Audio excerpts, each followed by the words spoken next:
एक मोठी बातमी बघूयात। कांदा उत्पादक शेतकऱ्यांना केंद्र सरकारने एक मोठा दिलासा दिलाय। केंद्र सरकारकडून कांद्यावरील 20% निर्यात शुल्क रद्द करण्यात आलंय। 1 एप्रिलपासून कांद्यावरील निर्यात शुल्क शून्य होणार आहे। काही दिवसांपासून कांद्याच्या भावात मोठी घसरण होत असल्यामुळे बळीराजा चिंतेत होता आणि याचा राज्यासह देशातील कांदा उत्पादक शेतकऱ्यांना फायदा होणार आहे। तर केंद्र सरकारच्या निर्णयाचं मुख्यमंत्र्यांनी स्वागत करत पंतप्रधान मोदी आणि गृहमंत्री अमित शहांचे आभार मानले। केंद्र सरकारनं कांद्यावरील 20% निर्यात कर संपूर्णतः मागे घेण्याचा निर्णय घेतला। 1 एप्रिल 2025 पासून या निर्णयाची अंमलबजावणी होईल। लासलगाव आणि पिंपळगाव इथून मोठ्या प्रमाणात कांद्याची आवक होत असून या निर्णयामुळे महाराष्ट्रातील कांदा उत्पादकांना मोठा दिलासा मिळणार आहे आणि हा अत्यंत महत्त्वाचा निर्णय घेत महाराष्ट्रातील कांदा उत्पादकांना मोठा दिलासा दिल्याबद्दल मी माननीय पंतप्रधान नरेंद्र मोदीजी आणि केंद्रीय गृहमंत्री माननीय अमितभाई शहा यांचा अत्यंत आभारी आहे, अशी पोस्ट मुख्यमंत्री देवेंद्र फडणवीस यांची। कांद्यावरचं 20% निर्यात शुल्क रद्द केल्याची बातमी आत्ताच मिळाली आणि ही अतिशय आनंदाची गोष्ट। याबद्दल केंद्र सरकारचं मनापासून आभार। कालच संसदेच्या अर्थसंकल्पीय अधिवेशनामध्ये demands for grants on agriculture and farmers वेलफेअरवर बोलताना ही आग्रहानं मागणी मी केली। बघूयात। अभिनेता सुशांत सिंह राजपूत प्रकरणी सीबीआयकडनं कोर्टामध्ये क्लोजर रिपोर्ट दाखल करण्यात आलाय। सुशांत सिंहचा मृत्यू ही आत्महत्याच असल्याचं सीबीआयच्या अहवालात नमूद करण्यात आलंय। त्यामुळे या प्रकरणामध्ये जिच्यावरती संशय होता त्या रिया चक्रवर्तीला क्लीन चिट मिळाली आहे। कुठलाही पुरावा न सापडल्यामुळे सीबीआयनं तपास बंद केलाय। सीबीआयनं तब्बल 4 वर्ष 4 महिन्यांनी हा क्लोजर रिपोर्ट दाखल केलाय। दरम्यान सुशांत सिंह राजपूत 14 जून 2020 रोजी वांद्रे इथल्या त्याच्या घरी मृतावस्थेत आढळला होता। त्यामुळे सुशांत सिंहचा मृत्यू प्रथमदर्शनी आत्महत्येचं प्रकरण वाटत होतं। मात्र दुसरीकडे सुशांत सिंहचे वडील के सिंह यांनी रिया चक्रवर्ती विरोधात सुशांतला आत्महत्येस प्रवृत्त करण्याचा गुन्हा दाखल केला होता आणि अखेर सीबीआयच्या अंतिम अहवालात मृत्यूचं खरं कारण हे आत्महत्याच असल्याचं सांगण्यात आलंय।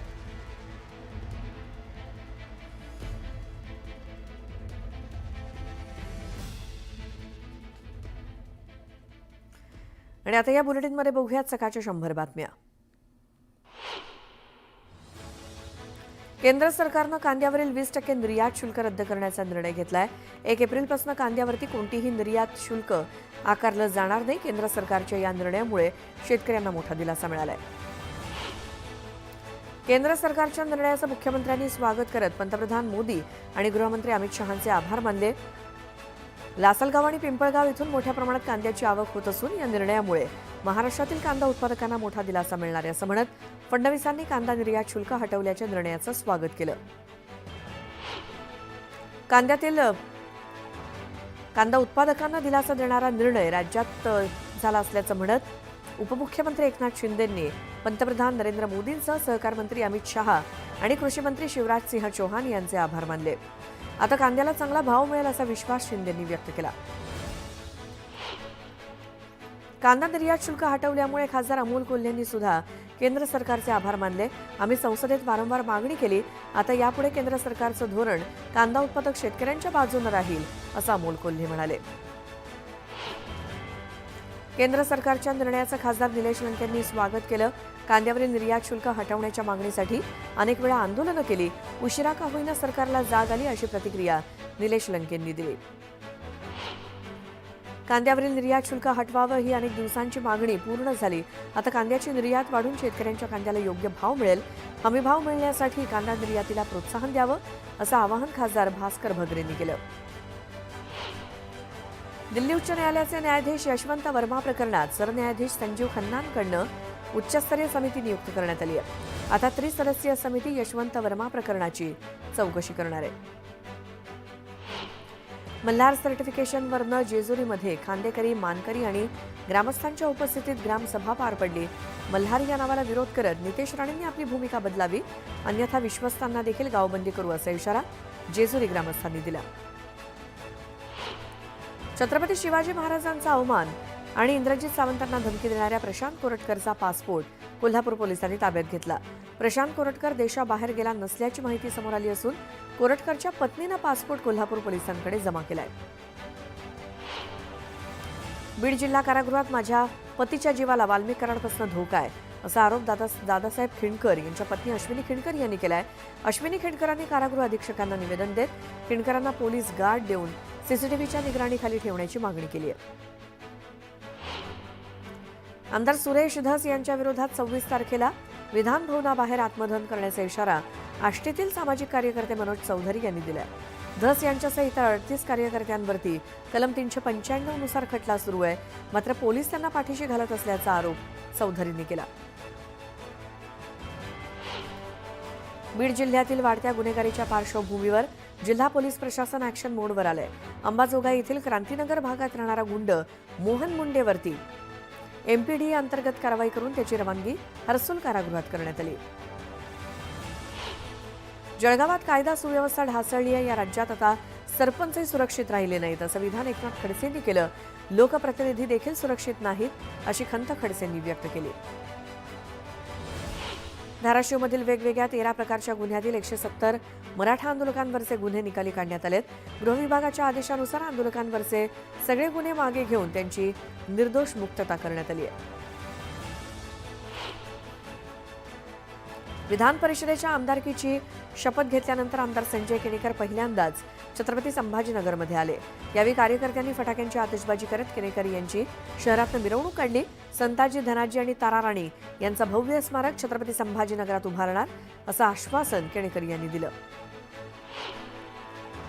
शिवसेना उभाटा पक्षाच्या स्नेहल जगताप यांनी सहकुटुंब सुनील तटकरेंची भेट घेतली. सुतारवाडीत प्रदेशाध्यक्ष सुनील तटकरेंसोबत त्यांची बैठक पार पडली. या बैठकीनंतर मशाल सोडून हाती घड्याळ बांधण्याचा निर्णय स्नेहल जगताप यांनी घेतलाय.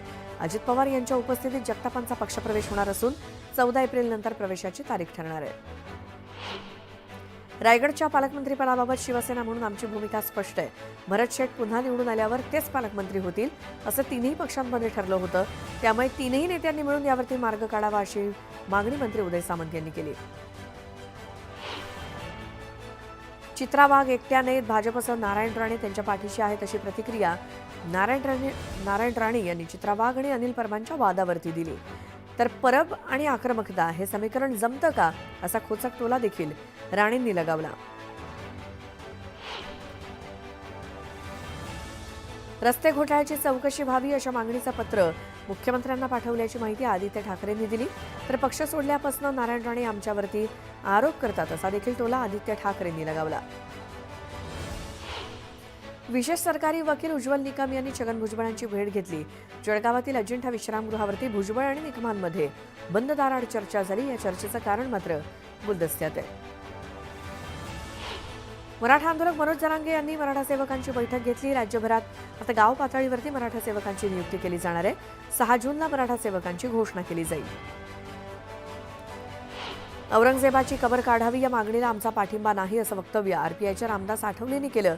औरंगजेबाचा आम्हाला पुळका असण्याचं कारण नाही, पण आताचे मुस्लिम औरंगजेबासारखे नाहीत असं रामदास आठवले म्हणाले.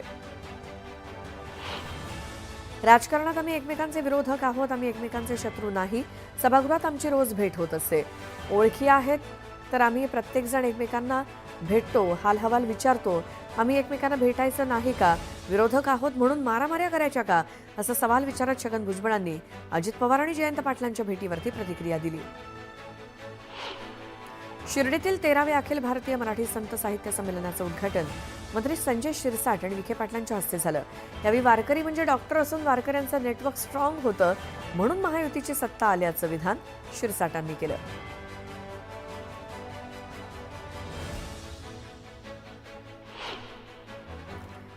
यानंतर एक मोठी बातमी बघूयात. कांदा उत्पादक शेतकऱ्यांना केंद्र सरकारने एक मोठा दिलासा दिलाय.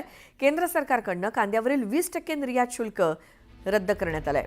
1 एप्रिलपासून कांद्यावरील निर्यात शुल्क 0 होणार आहे. काही दिवसांपासून कांद्याच्या भावात मोठी घसरण होत असल्यामुळे बळीराजा चिंतेत होता आणि याचा राज्यासह देशातील कांदा उत्पादक शेतकऱ्यांना फायदा होणार आहे.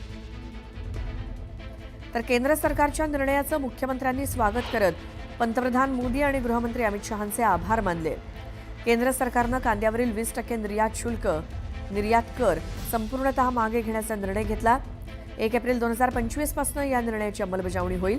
लासलगाव आणि पिंपळगाव इथून मोठ्या प्रमाणात कांद्याची आवक होत असून या निर्णयामुळे महाराष्ट्रातील कांदा उत्पादकांना मोठा दिलासा मिळणार आहे आणि हा अत्यंत महत्त्वाचा निर्णय घेत महाराष्ट्रातील कांदा उत्पादकांना मोठा दिलासा दिल्याबद्दल मी माननीय पंतप्रधान नरेंद्र मोदीजी आणि केंद्रीय गृहमंत्री माननीय अमितभाई शहा यांचा अत्यंत आभारी आहे, अशी पोस्ट मुख्यमंत्री देवेंद्र फडणवीस यांची. कांद्यावरचं 20% निर्यात शुल्क रद्द केल्याची बातमी आत्ताच मिळाली आणि ही अतिशय आनंदाची गोष्ट. याबद्दल केंद्र सरकारचं मनापासून आभार. कालच संसदेच्या अर्थसंकल्पीय अधिवेशनामध्ये demands for grants on agriculture and farmers वेलफेअरवर बोलताना ही आग्रहानं मागणी मी केली. राष्ट्रवादीच्या दोन्ही गटांकडून राज्यसभेतील परस्परांच्या सदस्यांना अपात्र ठरवण्याची मागणी करणाऱ्या याचिका कुठलीही कारवाई न करता निकाली काढण्यात आल्याचं राज्यसभेचे सभापती जगदीप धनखड यांनी जाहीर केलं. या याचिकांच्या संबंधात पुढे कोणतीही कारवाई करू नये अशी विनंती करणाऱ्या याचिका आपल्याला शरद पवार आणि प्रफुल्ल पटेल यांच्याकडून 3 फेब्रुवारी 2025 रोजी प्राप्त झाल्या आहेत. छत्रपती संभाजीनगर जिल्ह्यातील खुलताबाद येथील औरंगजेबाची कबर हटवण्याची मागणी करणारी जनहित याचिका केतन तिरोडकर यांनी उच्च न्यायालयात दाखल केली. ही कबर राष्ट्रीय स्मारकांच्या यादीतून वगळण्याचे निर्देश पुरातत्व खात्याला द्यावेत अशी मागणी याचिकेत करण्यात आली आहे. मार्च 2024च्या तुलनेत यावर्षीच्या मार्च महिन्यात एसटीची दररोजची प्रवासी संख्या ही 3 लाखांनी कमी झाली आहे. शिवाय महामंडळाच्या तिजोरीत अपेक्षेपेक्षा कमी उत्पन्न येत आहे. महामंडळाला दिवसाकाठी 31,74,00,000 रुपये इतकं उत्पन्न अपेक्षित होतं. प्रत्यक्षात दिवसाचं सरासरी उत्पन्न 27,66,00,000 रुपये आहे. मध्य हार्बर आणि पश्चिम मार्गावरील विविध अभियांत्रिकी आणि देखभालीच्या कामांसाठी आज 3ही मार्गांवरती मेगा ब्लॉक आहे. त्यामुळे 3ही मार्गावरील लोकल सेवेवरती परिणाम होणार आहे. त्यामुळे प्रवाशांना लोकल प्रवास करताना वेळापत्रक बघूनच नियोजन करावं लागणार आहे. उत्पादकांची FRP एकरकमी देण्याचा कायदा आणि त्या संदर्भात न्यायालयानं दिलेल्या आदेशामुळे साखर उद्योगापुढे नवं संकट उभं राहिलंय. देशातील ऊस उत्पादकांच्या थकीत FRPचा आकडा 15,505 कोटी रुपयांवरती गेलाय. एकीकडे कायद्याची टांगती तलवार आणि दुसरीकडे आर्थिक डबघाईमुळे साखर कारखान्यांपुढे ही रक्कम उभी करण्याचं मोठं संकट आहे. राज्यामध्ये उच्च सुरक्षा नोंदणी क्रमांक पाटी बसवण्याकडे नागरिकांनी विविध कारणानं पाठ फिरवली आहे. त्यामुळे सगळ्याच जिल्ह्यांमध्ये आणि शहरांमध्ये या पाट्या लावण्यासाठीचं फिटमेंट सेंटर वाढवली जाणार आहेत. तर परिवहन आयुक्त कार्यालयाकडून तसे आदेश शनिवारी राज्यातील सर्व RTO कार्यालयांना मिळाले. नागपूर इथल्या तणावाच्या स्थितीच्या पार्श्वभूमीवर मुंबईमध्ये शांतता राहावी या उद्देशानं पोलीस अलर्ट मोडवरती आहेत. मुंबईत ठिकठिकाणी मुंबई पोलीस संवेदनशील विभागात रूट मार्च काढतायत. घाटकोपरच्या चिरागनगर, आझादनगर, पारशीवाडी विभागात पोलिसांच्या वतीनं रूट मार्च काढण्यात आला. मुंबई विद्यापीठाचा 2025-26 या वर्षाचा 968 कोटी 18 लाख रुपयांचा अर्थसंकल्प सिनेट बैठकीत मंजूर करण्यात आला. विद्यापीठानं यंदा 147 कोटी 63 लाख रुपयांच्या तुटीचा अर्थसंकल्प मांडला. यंदा विद्यापीठाची अर्थसंकल्पीय तरतूद 13% वाढली आहे.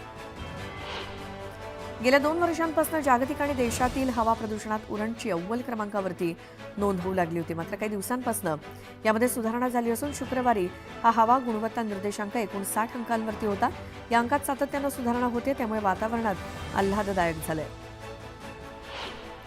नवी मुंबई महापालिकेनं मालमत्ता करावरील थकीत रकमेवरील विलंब शुल्क आणि दंडात्मक रकमेवरती अभय योजना सुरू केलेली असताना दुसरीकडे पाणी देयकावरील विलंब शुल्क आणि दंडात्मक रकमेवरती 50% सूट देण्याबाबतची अभय योजना लागू केली आहे. 31 मार्च 2025 पर्यंत ही अभय योजना लागू असेल.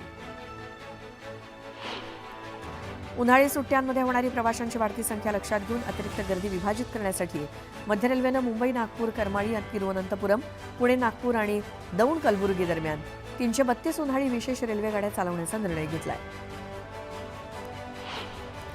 मुंबईत क्षयरोगाचे रुग्ण वाढत असून 2024 मध्ये एकूण 60,633 रुग्ण आढळले. त्यापैकी 53,638 रुग्ण मुंबईत वास्तव्यास होते. एकूण रुग्णांपैकी 38% हे फुफ्फुसा व्यतिरिक्त क्षयरोगाचे रुग्ण आहेत, तर 6% बालरुग्ण आणि 9% औषध प्रतिरोधक रुग्ण असल्याची माहिती पालिकेच्या आरोग्य विभागानं दिली आहे. महावितरणनं भांडूप परिमंडळातील लघुदाब वीज ग्राहकांकडे थकीत असलेल्या 165 कोटी रुपयांच्या वसुलीवरती भर दिलाय.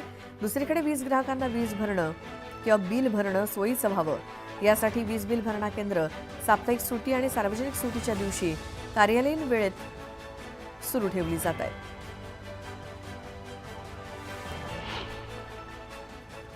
यानंतर आणखी एक महत्त्वाची बातमी बघूयात. राज्याचे मुख्यमंत्री देवेंद्र फडणवीस आज नाशिक दौऱ्यावरती आहेत. नाशिकमध्ये होणाऱ्या आगामी सिंहस्थ कुंभमेळ्याच्या तयारीसंदर्भात ते आढावा घेणार आहेत. या दौऱ्यावेळी ते काही ठिकाणांना भेटी देणार आहेत. राज्याच्या मुख्यमंत्रीपदाची सूत्र हाती घेतल्यानंतर देवेंद्र फडणवीस पहिल्यांदाच नाशिकमध्ये सिंहस्थ तयारीचा आढावा घेणार आहेत.